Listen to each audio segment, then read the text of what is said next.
especial da Capa 21, né, com a Capa 21 Portugal, ou K21 no Brasil. Hoje eles vão fazer a parceria com a gente e trazer um sorteio de um curso para quem tiver até o final. A gente vai fazer o sorteio e vai ficar a escolha de vocês. E aí o Marcelo pode falar um pouco mais, né, Marcelo? O que a Malda Sim. tem de opção aí para o curso? Exato. Eu acho que primeiro, assim, a gente quando a gente pensou no Agile on the Road, que é o nome do evento que a gente está promovendo agora, a ideia principal era a gente trazer ou tornar esse conhecimento acessível às pessoas. Isso a gente faz através dos nossos blogs, posts, etc., mas a gente entende que a formação também é um ponto importante. Então, a ideia é praticar um modelo um pouco mais flexível e simpático para o mercado. E isso, já estamos na 5ª edição, tem se mostrado um sucesso e pronto, vamos seguir, né? Essa parceria, na verdade, é uma segunda tentativa que a gente está tentando fazer. O ano passado a gente ia fazer presencialmente no último momento, mas, enfim, não aconteceu e tudo bem, mas agora é a hora. A ideia aqui mais do que falar sobre as formações, eu convido a vocês a visitarem lá o site. E aí, quem for sorteado, depois entre em contato comigo e a gente escolhe uma formação para que você possa participar. Pronto, e aproveitar, não é? Aproveitar para esse momento de desenvolvimento e etc. A gente está tanto tempo em casa, né? Então, uma formação acho que ajuda bastante. Então, é isso. Alguma coisa a mais que a gente puder ir falando depois também, é só contactar. Boa! E aí, voltando, só passar agora algumas, não vou dizer que regras, mas um guideline para a gente aqui, né? Que vamos ter paciência com pequenas interrupções e problemas de internet, como a gente viu aí no começo. Acho que todo mundo trabalhando agora de forma remota é padrão, né? Eu estou feliz que a minha está funcionando bem, porque há 30 minutos atrás também estava ruim, quando eu estava falando com o Sony. Peguem suas bebidas agora, aproveitem. Eu não vou de cerveja nenhuma hoje, porque pelo menos para mim aqui está muito frio, então eu vou ficar só na água mesmo. Minha casa é sempre o gelo, mas quem quiser aproveita aí e siga o Mário, que já estava com a cerveja dele. Se conseguirem, para quem puder, né, claro que tem algumas pessoas em situações diferentes, ficar com a câmera ligada também, porque a gente aumenta a interação entre a gente, se sente um pouco mais próximo. Podem mandar as perguntas via chat. Se vocês tiverem alguma pergunta específica quando o Marco tiver a apresentar, pode mandar que eu posso ir tentando recolher elas, mas depois vocês podem falar também por microfone, eu posso abrir e aí a gente pode ter uma interação maior. E ferramenta de visual Zoom e o Menti daqui a pouco. Tá? E aí, falando um pouco do Agile B, né? A gente está em várias localidades diferentes, começou aí com a Coca, lá no Rio de Janeiro, com a ideia de trazer uma forma mais descontraída de falar sobre agilidade, não só ir para um evento e ouvir um palestrante, mas ir para um bar e tomar uma cerveja, ou um fino aqui em Portugal, e discutir, falar sobre agilidade de uma forma mais descontraída. Disso, o AGLB começou a crescer bastante. Eu comecei a participar em São Paulo e era bem grande São Paulo, assim, tinha mais de 70 pessoas, o último que eu participei, e era um ambiente bem fixe. E a gente já está em vários lugares, tipo Blumenau, São Paulo, Dublin, Londres, na Holanda, aí com o Guilherme e a Dani, Singapura, Estados Unidos recentemente, e aqui no Porto, e também em Lisboa, aqui em Portugal, tá? E assim, e crescendo. Aqui são um pouco das pessoas que estão ajudando a organizar em cada localidade diferente. Não vou passar o nome de todos eles, porque essa lista está sempre a crescer. Enfim. E agora, antes de começar, eu gostaria de saber onde vocês estão. Sabe? Acho que é o padrão de todo evento agora, né? Abre o Menti, fala qual que é a cidade, e é isso. Enquanto isso, Marco, se quiser ir preparado para abrir o teu slide aí, que daqui a pouco eu volto para ti. Essa introdução rápida e, novamente, bem-vindos.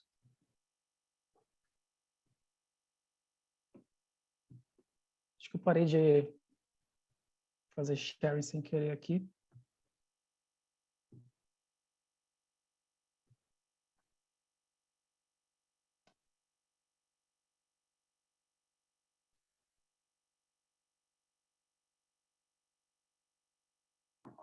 Nossa, que silêncio. Tô curioso para ver a cidade.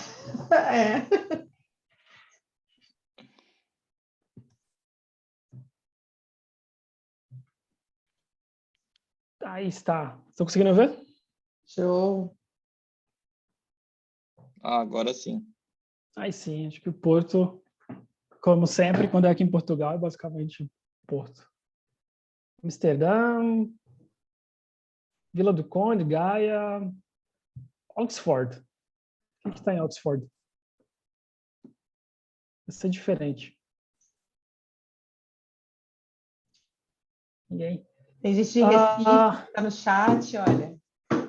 A Raíssa mencionou que ela era de Recife. Boa, não consigo ver. Quem é de Oxford? É o André? Sim, sou eu. Legal. Bem-vindo. Boa. Ixi. E é isso, acho que pela primeira vez Lisboa passou Porto. Budapeste. Olha a briga, olha a briga. Não alimenta isso, Gabriel. Por favor, não Não, alimenta. não. Estou dizendo aqui no mentir. Não. Mentira dessa. Exato, não faz. É de amigo. Não. Fora de polêmica e Porto Legal. voltou. E Porto, por vezes, ficou azul ainda, né? Não, mas se você somar Lisboa e Lisbon, passa, hein? É verdade. É verdade. É verdade.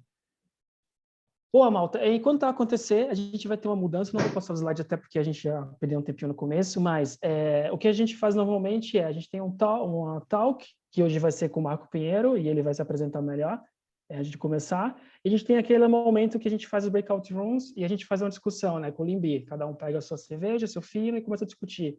Hoje vai ter um formato um pouco diferente. Nós vamos ter um painel de discussão sobre agilidade além das equipas.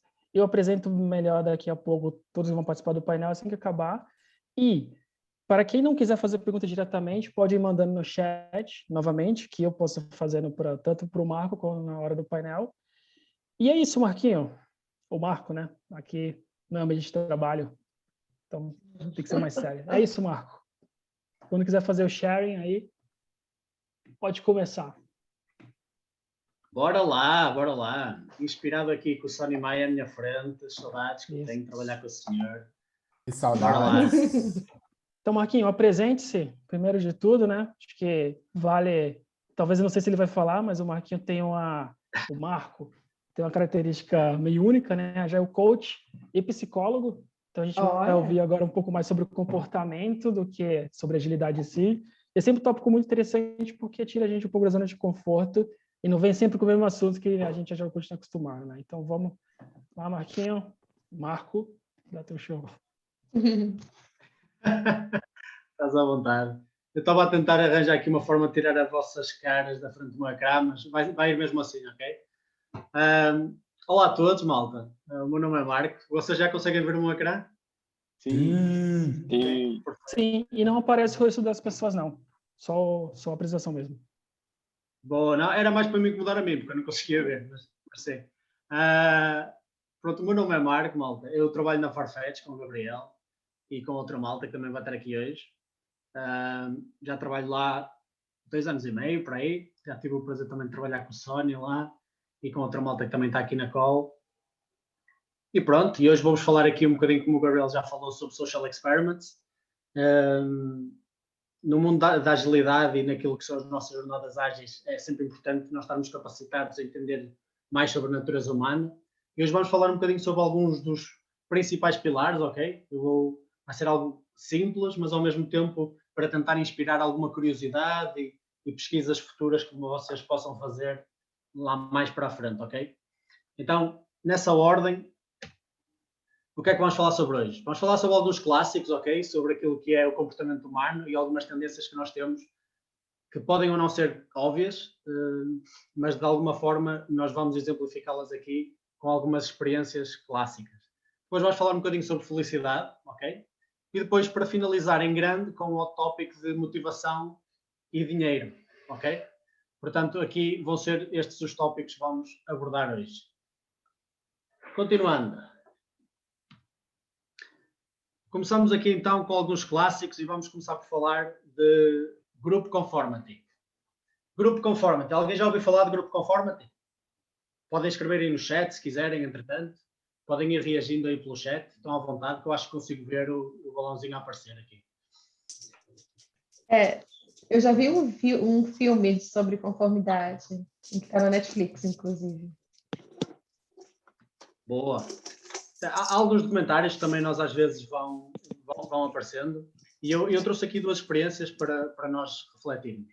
Uma delas, eu chamei-lhe aqui Line Experiment, elas são as 2 daqui do ASH, em 1951, já não é propriamente recente, e havia aqui algumas situações que podemos observar, como por exemplo, nesta experiência número 1, os participantes era-lhes pedido para responderem qual era a linha, ok? E então, quando eles estavam a responder qual era a linha idêntica, se era a linha idêntica aqui à da esquerda, vocês conseguem ver na imagem, eles respondiam e tinham acesso também às respostas das outras pessoas que respondiam ao mesmo tempo que eles. E mesmo eles sabendo que claramente a linha que correspondia à esquerda era a A, quando a maior parte das pessoas escolhia propositadamente a B e dizia, não, a linha idêntica é claramente a B, 50% das pessoas tendia a ir para o grupo e a dizer, sim, se calhar eu que estou a ver mal, realmente é A, ok?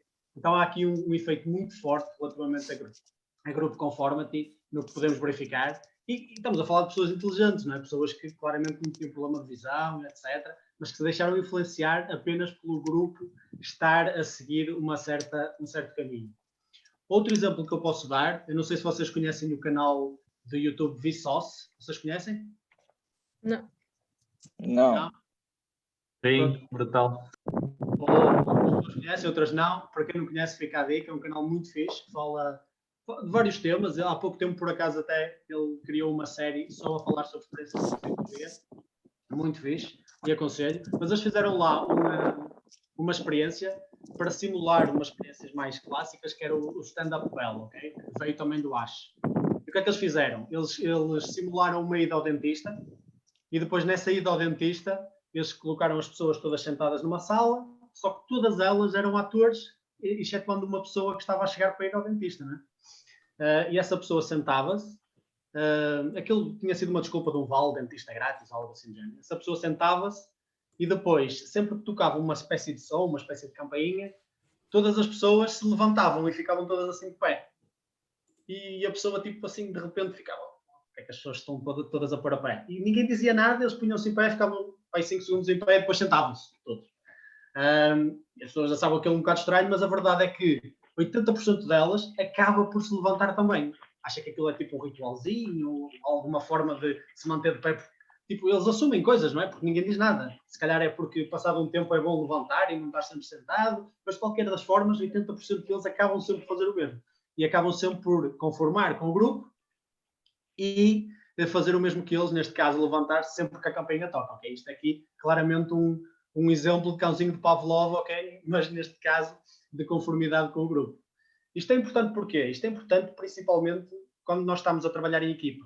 E se nós não tivermos um ambiente seguro no qual nós vimos ideias novas e diferentes como algo bom em vez de algo mau, este grupo conformity, este viés cognitivo do bandwagon effect, pode criar muitos problemas, ok? Então nós queremos reforçar os nossos contextos para acolher ideias novas como coisas boas, ideias positivas. E não, mesmo que às vezes sejam ideias terríveis, não é? Nós devemos ouvi-las e devemos capacitar-nos a estar atentos a elas e a praticar esta escuta ativa.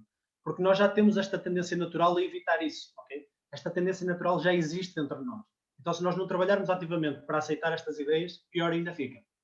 Então, isto acontece muito, não só em equipas, mas também, por exemplo, em vieses de autoridade com os nossos líderes e etc., onde algumas sugestões são tidas com mais ênfase do que outras. Então, nós temos de estar bastante cientes deste tipo de vieses que às vezes estão nas nossas mentes. Mas continuemos. Outro tópico aqui para nós falarmos. Self-fulfilling prophecy. Alguém já ouviu falar do Pygmalion Effect? Não? Então vamos falar aqui sobre uma experiência que aconteceu numa escola, ok? Numa escola, Oak Elementary School, é o nome do experimento aqui. Experimento é uma palavra que eu aprendi com os meus colegas brasileiros, porque aqui em Portugal experimento não existe, não é? Mas é perfeito para explicar o que é que está aqui a acontecer. Então, o que é que eles fizeram aqui para estudar este efeito das self-fulfilling prophecies e do Pygmalion Effect? Eles pegaram em alguns estudantes e disseram aos professores desses estudantes, a dizerem, olha, estas pessoas aqui têm um High Academic Potential, que foi avaliado a partir desta escala, que não importa aqui necessariamente para a história, mas que era uma escala que toda a gente concordava que mostrava High Academic Potential, quando na verdade não mostrava, ok? Eles achavam que mostrava, mas não mostrava, era irrelevante. Então, 8 meses depois, o que se verificou foi que, subliminarmente, os professores focavam as suas energias mais nesses High Academic Potential Students, ok? E que, por sua vez, eles tinham também melhores resultados, ok?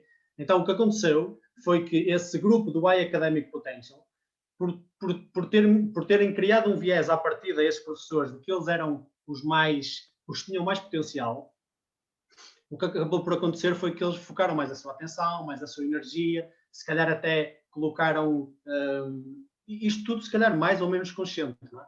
E eles acabaram por ter melhores resultados quando não necessariamente tinham esse potencial, ok? Repito, aquela escala que eles foram avaliados no início era completamente falsa, ok? Aquilo foi completamente random. Então, o que é que isto nos diz? Isto diz-nos que estas relações de self-fulfilling prophecy são muito importantes também no nosso dia-a-dia. Se vocês pensem nisto, se crenças de outras pessoas têm um efeito tão grande, podem ter um efeito tão grande em nós, principalmente nestes casos, não é? Imaginem crenças de nós mesmos sobre nós, não é? Então, ainda maior tem impacto. Então é muito importante nós termos noção relativamente a isto. Isto pode impactar várias áreas no nosso trabalho também. Isto pode impactar áreas até no recrutamento, quando nós temos ideias pré-concebidas, pode impactar a nossa própria equipa, quando existem certas ideias daquilo que é expectável de uma ou de outra pessoa, e estas profecias tendem a se concretizarem apenas porque nós esperamos que elas aconteçam. Porque isto depois influencia um pouco as nossas atitudes, e as nossas atitudes influenciam as crenças da outra pessoa, e etc, etc. E temos aqui este loop de acontecimento. Isto é algo que já tem vindo a ser estudado há bastante tempo e impacta bastante o nosso dia-a-dia, e também é um clássico no qual nós devemos estar bastante cientes. E aqui, para finalizar os clássicos, temos aqui o poder das expectativas e da autoridade, ok? Então, há aqui duas experiências que são bastante famosas, mas se não ouviram sobre elas até agora, eu vou-vos falar agora um bocadinho sobre elas. Esta provavelmente é mais conhecida, que é o Stanford Prison Experiment. Muitos de vocês devem ter ouvido falar dela como aquela experiência que colocou estudantes da universidade em Stanford, metade a fingir que eram guardas e metade a fingir que eram inmates, já não me lembro da tradução, prisioneiros, e então, obrigado, e então eles queriam estudar e perceber quais eram essas relações, o que é que acontecia se nós estabelecêssemos essas dinâmicas de poder. Este estudo é regularmente falado para demonstrar aquilo que são o exemplo de authority bias, ok? E para mostrar como é que a sociedade rapidamente se forma a estas influências de hierarquias. No entanto, isto não foi bem assim, ok? E mais tarde, o Zimbardo, que foi o investigador desta experiência, veio a demonstrar, e os próprios participantes vieram a demonstrar depois com algumas futuras observações e melhor observação do que aconteceu realmente, veio-se a verificar que o que aconteceu aqui não foi bem um exemplo de authority bias. O que se verificou ali foi um exemplo de observer expectancy. E o que é observer expectancy? O que é que aconteceu mesmo ali? O que aconteceu é que todas aquelas diferenças que se verificaram entre os prisioneiros e os guardas, em que os guardas começaram a ficar mais agressivos e os prisioneiros começaram a ficar mais submissos, todas estas diferenças que eles assumiram ser um claro exemplo de que quando existem papéis, as pessoas tendem a se conformar a esses papéis e o efeito da hierarquia e etc, etc, na verdade não foi bem assim. E depois os estudantes mais à frente vieram dizer, olha, na verdade eu estava-me a comportar assim porque foi mais ou menos isso que o investigador, o Zimbardo, me pediu para fazer. Ele disse, tenta comportar como um guarda se comportaria, ou tenta exercer a tua autoridade enquanto guarda. Então o Zimbardo estava de alguma forma a influenciar, mesmo que inconscientemente, o resultado que ele queria ver. E isto é muito importante também no nosso dia-a-dia, porque nós fazemos experiências a toda hora. E nós devemos ter bastante cuidado em procurar pela verdade, e não necessariamente por confirmar a nossa hipótese, ou por validar aqueles resultados que nós queremos, ou obter resultados é mais importante. melhor resultado que se pode obter, e é o que eu costumo dizer, o melhor resultado que se pode obter é obter a verdade. Isso é o mais importante aqui. E claramente esta experiência, por exemplo, foi atingida por este viés de expectativas. Qual é um bom exemplo de autoridade aqui, então? Um bom exemplo de autoridade é a segunda experiência que eu tenho ali, que é o Milgram Experiment. O Milgram Experiment consistia em um investigador todo com batinha e não sei o quê, ou seja, existia ali uma autoridade de conhecimento, em que uma pessoa está com a batinha, um investigador, percebe do assunto. Foram chamados participantes a fazer o quê? A fazer um teste a uma pessoa que eles não conseguiam ver, mas apenas ouvir as suas reações. Eles faziam um teste a essa pessoa e sempre que ela errava, eles tinham que lhe dar um choque elétrico. E esse choque elétrico era progressivamente mais forte, até chegar a um choque elétrico que até tinha lá uma pequena caveira a dizer, olha, se este choque elétrico for administrado à pessoa, isto pode até causar morte, ok? Então o que é que acontecia? Eles testaram a capacidade da pessoa de continuar apenas porque o investigador ao lado dizia, por favor, continua, confie em mim.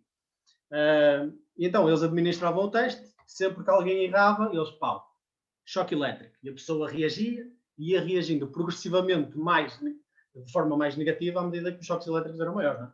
Tanto que eles até imploravam no fim a dizer, por favor, já chega, tirem-me daqui, eu não aguento mais, etc, etc. E o que aconteceu é que 66% dos voluntários administraram o último choque elétrico, aquele que potencialmente podia causar níveis fatais de eletricidade e potencialmente morte, ok? Ou seja, aqui é um claro exemplo de que alguém com autoridade, alguém que é uma figura de autoridade, não só no conhecimento, mas naquele contexto que estava a acontecer, por mais que as consequências sejam graves, eles tendem a ignorá-la, não é? E a dizer, ok, se esta pessoa me diz para fazer, eu confio, aqui tem um efeito de autoridade, não preciso de pensar, bora lá. Algumas pessoas claramente não o fizeram, não é? Porque senão tinha sido 100%, mas existe aqui uma significativa percentagem de pessoas que continuaram com isto. Porquê é que isto é relevante? Geralmente as equipas têm líderes e as nossas organizações têm líderes e nós devemos estar cientes disto, ok? Nós devemos estar cientes de que eles, por defeito, têm um viés de autoridade bastante grande. Então, nós devemos estar conscientes deste aspecto e questionar ainda mais, sermos proativos ainda mais no questionamento disto. A nossa opinião é tão válida como... A nossa opinião como estagiário é tão válida como a de um diretor, ok? Claro que a de um diretor acarreta mais experiência, etc. Mas a nossa opinião a nível de valor é tão válida a de um estagiário como a de um diretor.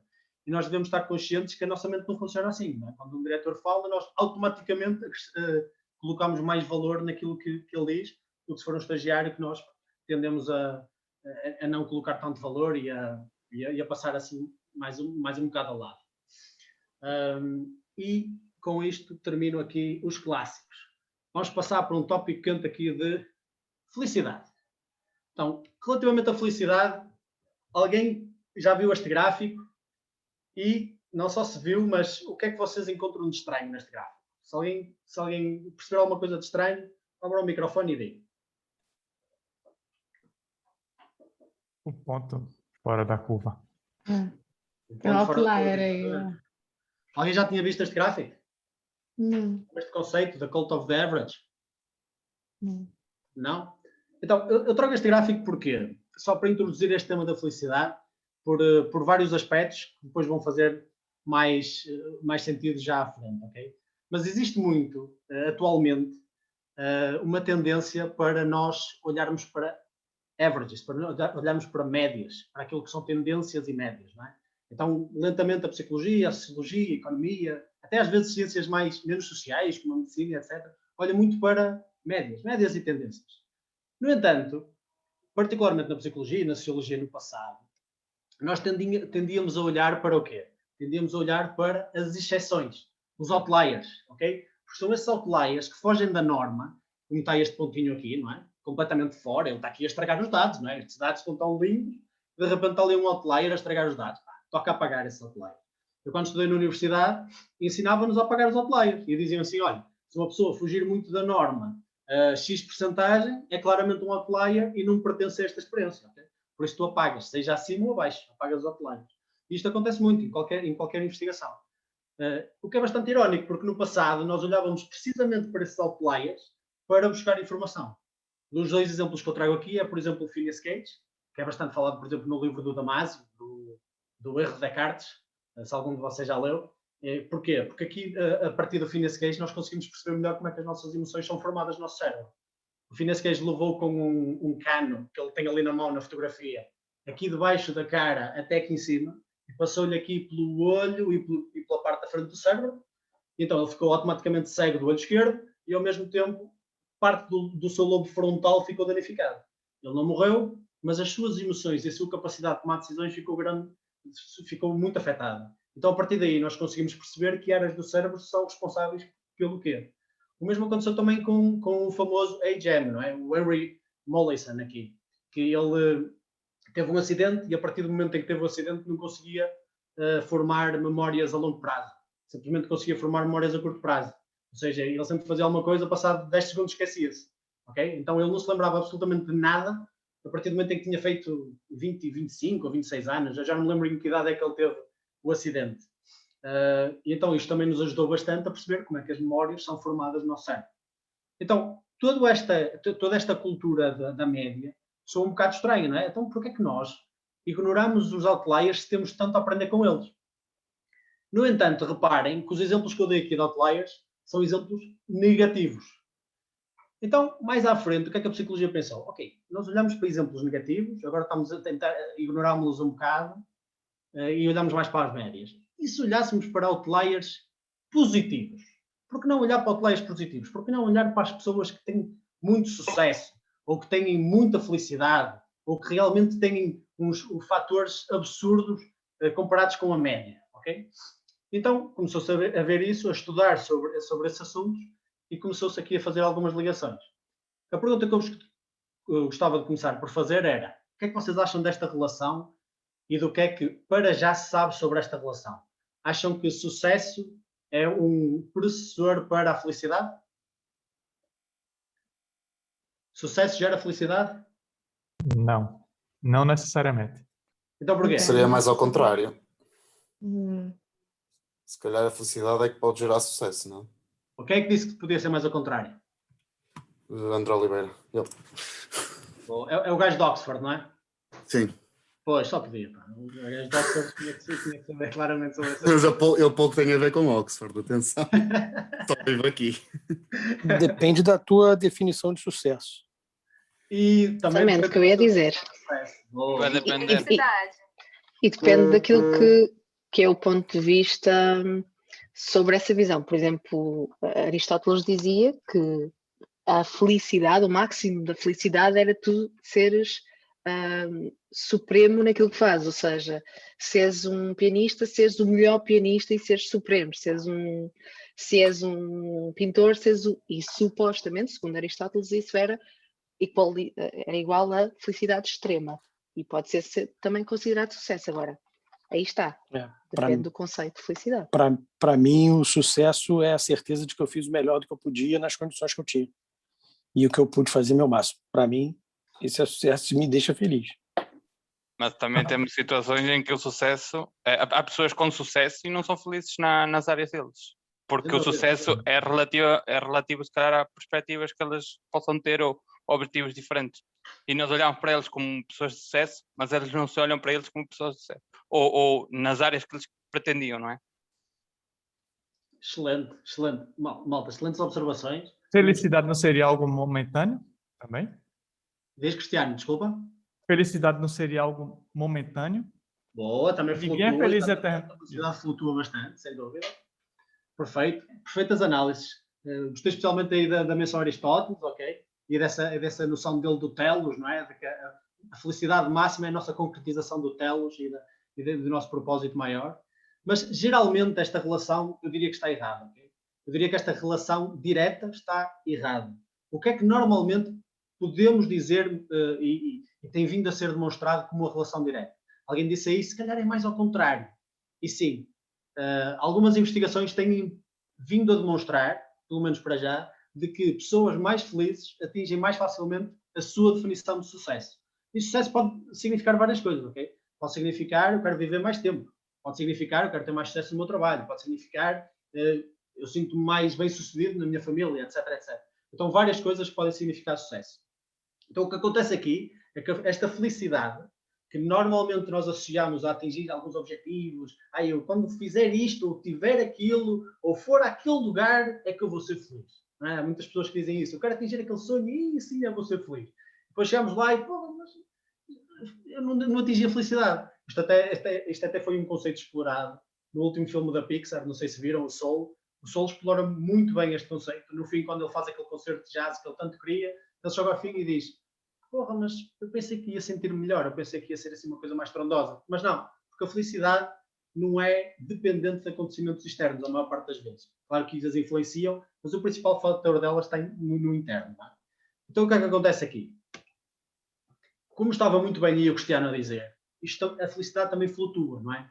Então, não necessariamente nós estamos sempre felizes, ou não estamos sempre felizes, ou às vezes temos uma pessoa está completamente deprimida ou não está deprimida. Todos nós já tivemos momentos de depressão, e vamos ter momentos de depressão, e algumas pessoas simplesmente entram mais a fundo neles e custa-lhes mais passar por eles, e outras menos, ok? Mas o que acontece aqui é que, como nós associamos depressão, como é fácil associar uma pessoa a dizer: olha, tu estás depressivo, isto vai influenciar o teu sucesso, certo? Todos nós conseguimos admitir isso, não é? Todos nós dizemos facilmente que uma pessoa depressiva, ou num estado de emoção mais negativo, não necessariamente depressão, mas ansiedade, etc., nós dizemos facilmente: olha, isto vai influenciar a tua performance, vai influenciar o teu sucesso em qualquer que seja a faceta, mas aqui vamos focar no trabalho. Uma pessoa deprimida, tendencialmente é menos produtiva, tendencialmente reage de forma mais apática com os colegas, etc, etc.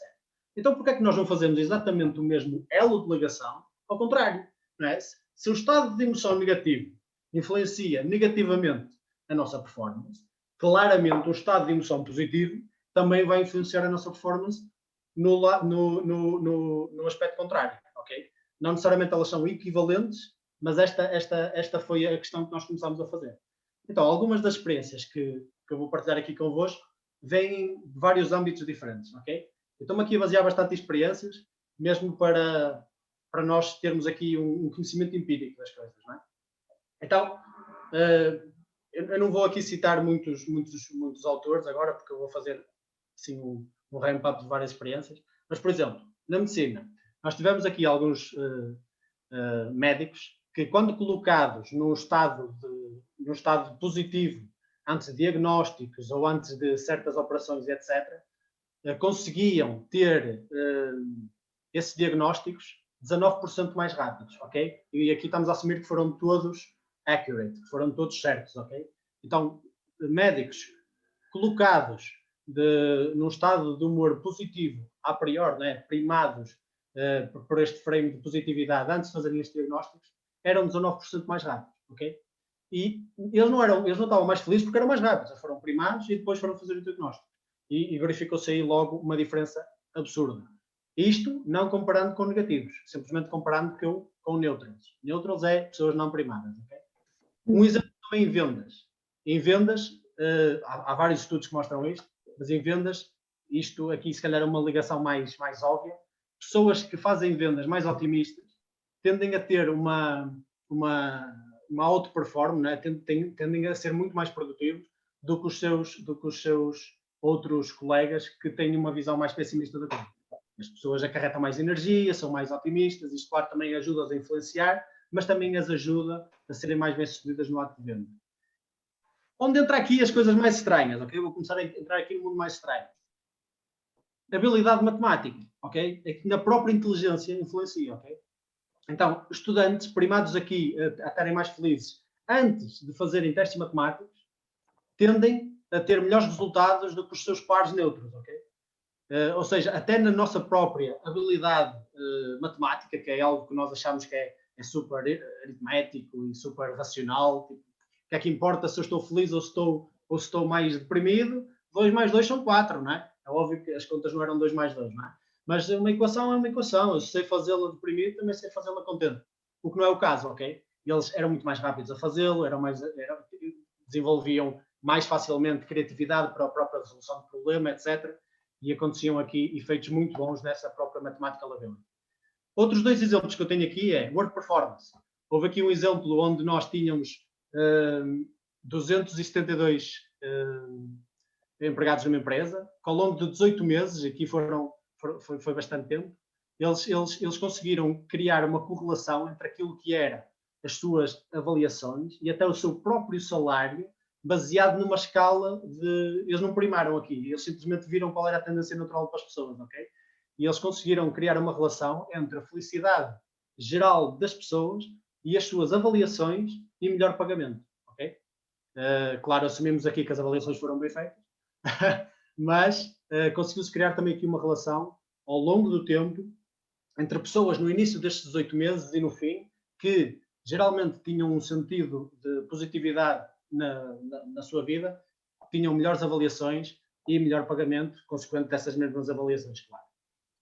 Outros estudos aqui longitudinais, nós podemos verificar aqui que duas coisas. Uma, assim, que vem de acordo com aquilo que era a nossa linha anterior, tem a ver com a própria performance no que diz respeito a dinheiro, ou seja, aqui houve um estudo que nos mostrou que indivíduos que tinham aqui umas melhores predições de estado de humor positivo, 19 anos depois eles conseguiam ter, 19 anos depois eles foram ver onde é que estavam essas pessoas na vida e viram que elas estavam significativamente a ganhar mais dinheiro do que outras pessoas, ok? Não que dinheiro seja sucesso, mas era a categoria aqui em estudo, ok? Há bocado estávamos a falar de diagnóstico, aqui estamos a falar de dinheiro. Mas outra aqui um bocadinho mais assustadora foi quando eles fizeram um estudo com um convento de freiras. E eles, o que é que eles fizeram? Eles foram a esse convento de freiras e disseram assim, olha, a partir de agora vocês vão participar neste estudo e eu gostava que vocês escrevessem, fizessem journaling, que fizessem um diário sobre as vossas emoções. Então, durante ali um anito, elas fizeram um journaling, ok? Daquilo que eram as suas emoções. Ao longo depois de 10 anos, eles foram ver esses diários, perceber que emoções é que estavam a caracterizar as suas escritas e depois foram ver 10 anos depois como é que tinha sido o resultado. 10 anos depois não, 10 anos foi o tempo que elas escreveram o journaling e depois foram ver qual foi o resultado. E o que aconteceu é que depois essas mesmas freiras conseguiam viver até 10 anos a mais do que as outras que tinham um estado de emoção negativo, ok? Então, eles, a partir deste journaling, retiraram essas emoções que eles mais tendencialmente tinham e verificaram que o nosso estado mais positivo ou negativo sobre a vida influencia significativamente a quantidade de anos que até vivemos, ok? Claro que aqui é uma população específica, mas eu também achei interessante trazer. Ou seja, não há problema, malta, ok? Vocês podem ser pessimistas, é só a vossa vida que está em risco, ok? É a lição aqui. Ou seja, agora vocês devem estar a perguntar, ok, mas eu tenho esta inclinação para estar mais pessimista e estar mais depressivo, né? As pessoas são diferentes. Há pessoas que têm uma inclinação para estar mais pessimista ou ser mais depressivo. Pá. Quer dizer que eu estou completamente lixado, quer dizer que não há esperança para mim, eu vou ganhar menos, vou viver menos tempo, vou ter menos capacidade para fazer contas de matemática. É essa a conclusão a que estás a chegar, Marco? Não, ok, malta. Eu não sou um consequencialista, ok? Eu não sou um determinista. Eu acho que nós conseguimos definitivamente mudar as nossas circunstâncias e com felicidade é a mesma coisa, ok? Eu gosto de dizer que a felicidade não é um estado de espírito, mas sim uma ética de trabalho, ok? Então nós podemos certamente trabalhar nela, ok? E às vezes nós confundimos muito energia com felicidade. Uma pessoa muito enérgica quer dizer que está muito feliz. Não necessariamente, ok? Energia não necessariamente quer dizer que a pessoa está feliz ou que é mais feliz. Agora, algumas das coisas que nos podem ajudar é, por exemplo, praticar o ato de gratidão, ok? Praticar este ato é muito importante para nos sentirmos mais felizes e vários estudos têm demonstrado isto.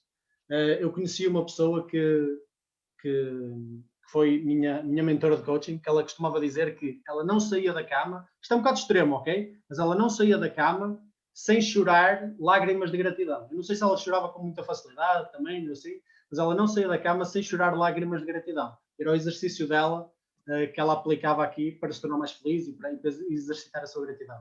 O ato de fazer journaling também ajuda bastante, pôr os nossos sentimentos no papel. Exercício, novamente, isto é quase, toda a gente sabe, não é? Mas nem toda a gente pratica, mas é bastante bom. Meditação, atos assim aleatórios de bondade e proper sleep, ok?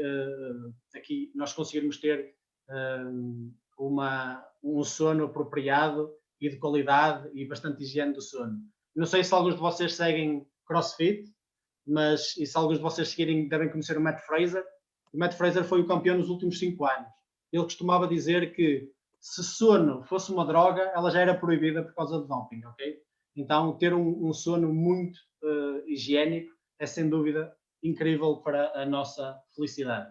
Então, lição aqui, a nossa felicidade certamente é um preditor para muitos daquilo que são as nossas diferentes camadas de sucesso na nossa vida, e trabalhar ativamente nelas é muito importante, ok? Ou seja, a nossa habilidade de sermos bons profissionais também depende destes pequenos exercícios que praticamos todos os dias para nos tornar mais felizes.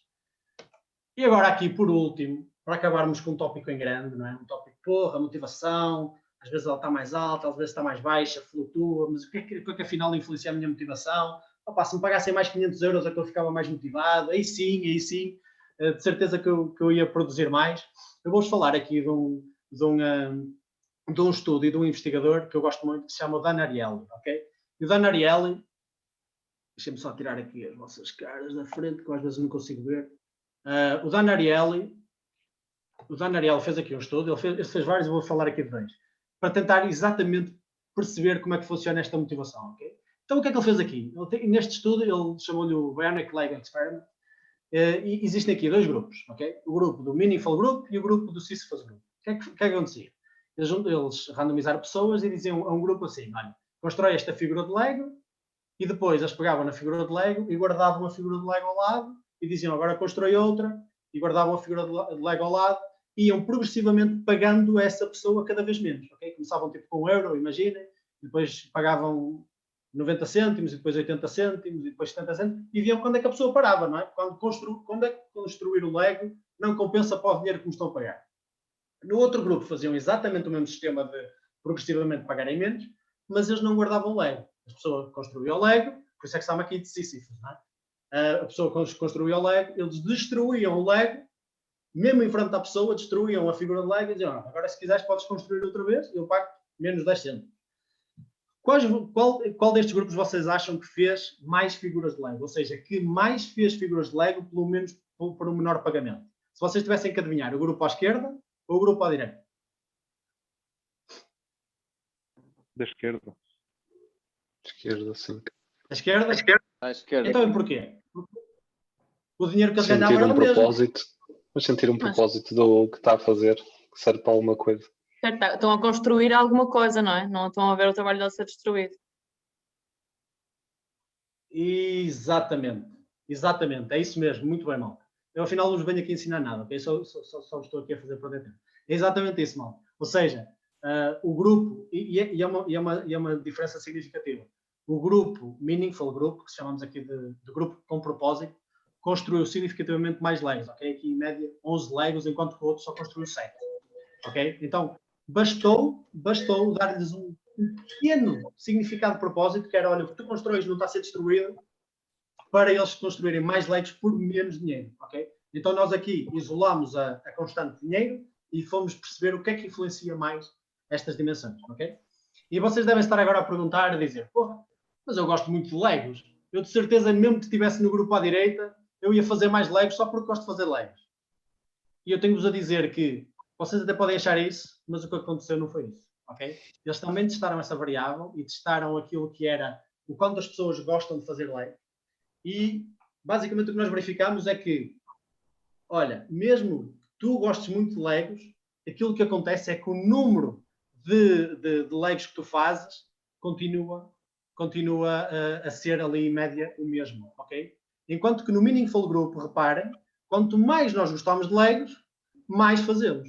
Ou seja, quando nós juntamos o nosso amor por Legos, neste caso, e o propósito, o nosso amor torna-se significativo para a equação. Quando nós não temos propósito e ele é destruído à nossa frente, o nosso amor por Legos é insignificante. É insignificante na equação e nós acabamos por fazer exatamente a mesma média de que se não gostássemos absolutamente nada de Legos, ok? Então, ter propósito às coisas também funciona aqui como um enhancer, não é? Como um catalisador ao nosso próprio gosto pelo que estamos a fazer, neste caso aqui exemplificado pelo construir Legos, ok? Eu tinha uma equipa com que eu trabalhei no passado, na Bosch Braga, não sei se está aqui alguém de Braga, eu trabalhei na Bosch Braga, Não, no da passado, Aveiro disse que só. havia lá uma equipa que... Da Bosch da Aveiro O só. quê? Da Bosch da Aveiro só. Boa. Eu tinha uma equipa na Bosch Braga com quem eu trabalhei no passado, que trabalhava em inovação, e eles estavam a fazer um projeto que era o projeto Cláudia, era de comunicação entre veículos para condução autónoma. O que aconteceu foi que eles tinham todo um propósito bem definido e criaram um produto incrível, mas chegou ao fim e aquele projeto não foi aceito e não foi mandado para a frente, eles simplesmente meteram aquilo no lixo.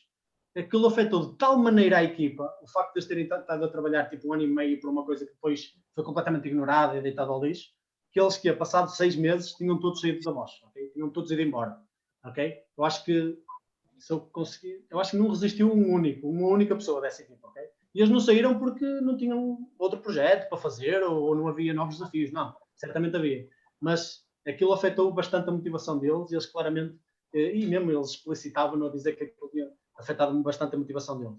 E várias coisas podiam ter sido feitas. Podiam ter partilhado as suas aprendizagens de uma forma maior, podiam ter usado partes daquilo que fizeram em outras aplicações que nós certamente poderíamos aproveitar, mas não, aquilo foi simplesmente deitado ao lixo, ignorado, e então isto afetou bastante. Aqui numa história real que eu tenho para partilhar convosco. Vamos ver outra experiência que aqui depois o Dan Ariely fez para estudar um bocadinho mais este conceito. Então ele depois quis estudar um bocadinho melhor isto e foi tentar perceber o que é que nós podíamos aprender mais. Ele criou um exercício com uma sopa de letras, não é? Quando vocês têm aquela sopa de letras, têm que identificar as palavras que estão lá escondidas. E ele criou 3 grupos e eles eram progressivamente sempre menos pagos a cada vez que faziam uma sopa de letras. Era o mesmo conceito. Mas existiam aqui 3 grupos. Que era encontrar as palavras, no grupo do acknowledge, não é? No grupo do reconhecido, encontrar as palavras, eles davam feedback e o feedback que davam era tipo, ele fazia as palavras, o investigador olhava e dizia, e pousava em cima da mesa, ok? E depois perguntava, queres fazer outra página? E a pessoa, se quisesse, era paga ligeiramente menos e fazia até dizer que já chega, não quer fazer mais, porque sim, ou porque não compensa, etc. Seja qual for a razão. O segundo grupo era o grupo ignorado, ok? Era o grupo que ele fazia a sopa de letras e a pessoa pegava na folha, nem olhava se estava bem feito, se não estava bem feito, e pum, pousava e acabou. Queres fazer outra folha? Queres fazer outra folha? Não queres. E o terceiro grupo era o grupo do destruir a folha, ok? Era o grupo de destroy grupo aqui, em que ele fazia a sopa de letras e o investigador pegava na folha que ele tinha acabado de fazer e destruía em frente ao participante. O que é que vocês acham que aconteceu aqui? Quem vocês acham que trabalhou por menos dinheiro nestas condições? Ou seja, quem foi mais longe, não é? O Acknowledge Group. Yeah. A questão do feedback. E vocês acham que... E o que é que vocês acham dos outros 2 grupos? Qual é que deles é melhor? Ignorado. O ignorado é melhor? Vamos lá ver. Não sei. Eu aqui coloquei o valor mais baixo pelo que eles, em média, que eles estiveram dispostos a trabalhar, ok?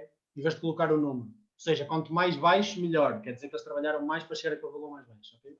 Então, como vocês podem ver aqui, as pessoas no grupo Acknowledge, como esperado por vocês, tinham claramente mais motivação para continuar. E muito dessa motivação, aqui o fator isolado, foi sentirem-se reconhecidos, ok? Eu simplesmente olhava para a folha, dizia pousava na mesa. Como vocês podem verificar, a diferença entre os outros 2 grupos não foi assim muito significativa, pois não? Um foi até 30 cêntimos, outro foi até 29, nada assim muito significativo. Quais são as más notícias que nós obtemos aqui destes resultados? Ignorar é tão prejudicial quanto destruir, ok? Basicamente é uma das conclusões que nós tiramos aqui. Ignorar é quase tão prejudicial para a motivação de uma pessoa quanto destruir até o que ela está a fazer, ok? E isto é muito importante no nosso dia-a-dia. Às vezes nós ignoramos, mas também às vezes por information overload e tudo, claramente nós não podemos estar atentos a tudo, mas nós muitas vezes ignoramos e se nós estivermos numa equipa é bom termos noção destas coisas. Ignorar é quase tão destrutivo para a nossa motivação como destruir mesmo o que a pessoa fez, ok? E quais são as boas notícias? Aqui também existem boas notícias. Lembra-se o que é que eu disse sobre o que é que o investigador fez para dar feedback, não foi? Ele olhou para a folha e disse, e pousou na mesa. Ou seja, as boas notícias é que requer muito pouco esforço para aumentar a motivação de alguém neste parâmetro específico, ok? Então, reconhecer, e neste caso, apresentado pelo simples facto de dizer e pousar a folha, aumentou significativamente, ou seja, só não ignorar e tipo, olhar para a folha e dizer, olha, muito bem, e pousar, aumentou significativamente a motivação das pessoas. Isto aqui é uma aprendizagem muito, muito, muito, muito forte. E agora, para finalizar aqui com outra experiência, eu queria vos perguntar se conhecem esta imagem. Conhecem esta imagem?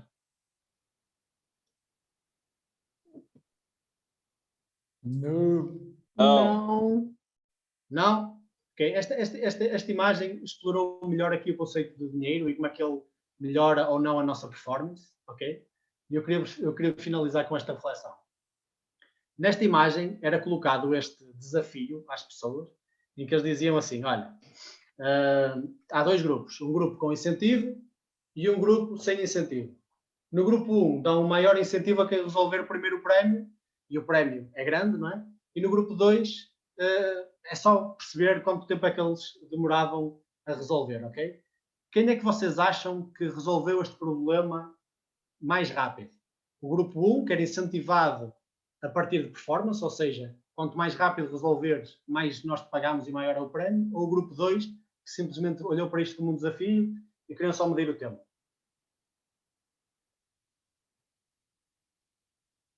O incentivado ou o não incentivado? Não incentivado.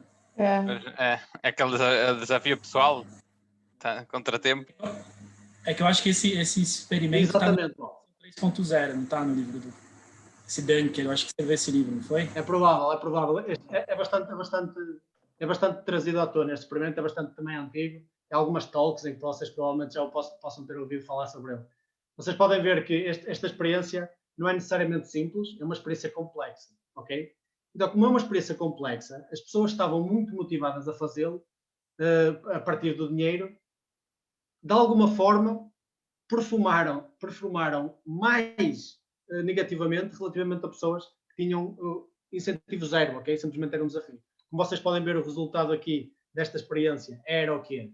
Como é que tu colocas a vela na parede, ok? Eu quero que tu tires a vela da mesa e coloques a vela na parede.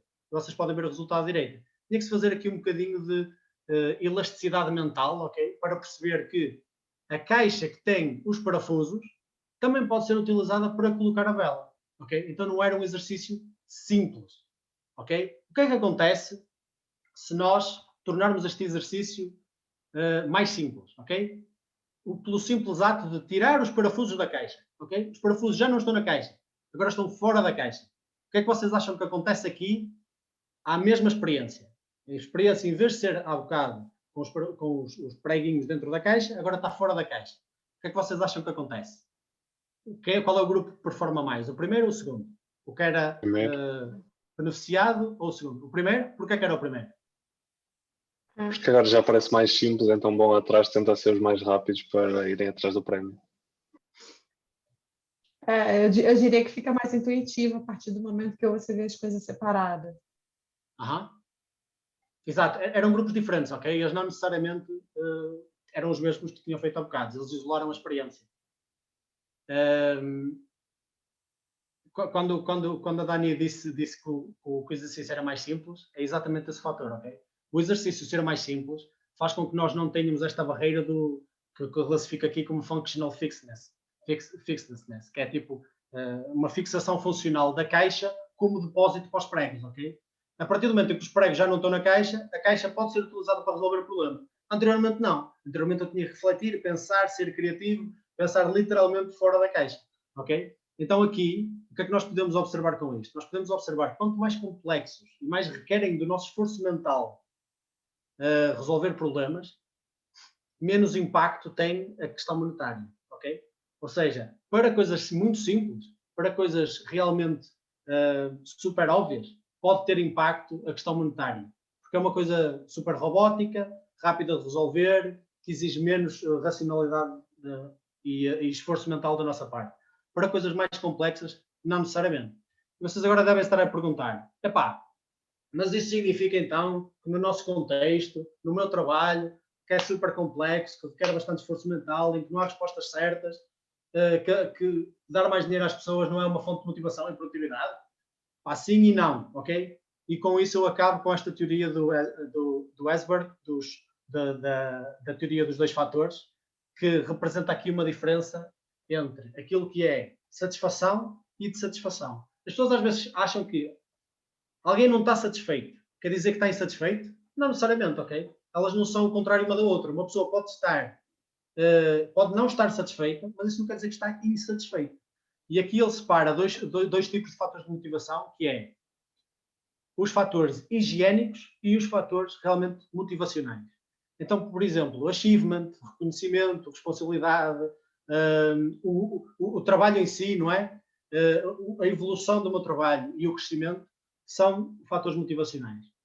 Fatores higiênicos são, por exemplo, as minhas condições de trabalho. Se a minha mesa é confortável, se não é, se eu gosto do edifício, se eu gosto das pessoas, etc. Se as políticas se enquadram com aquilo que eu vejo ser umas boas políticas de trabalho, e também o nosso dinheiro, ok? Então, qual é a resposta aqui?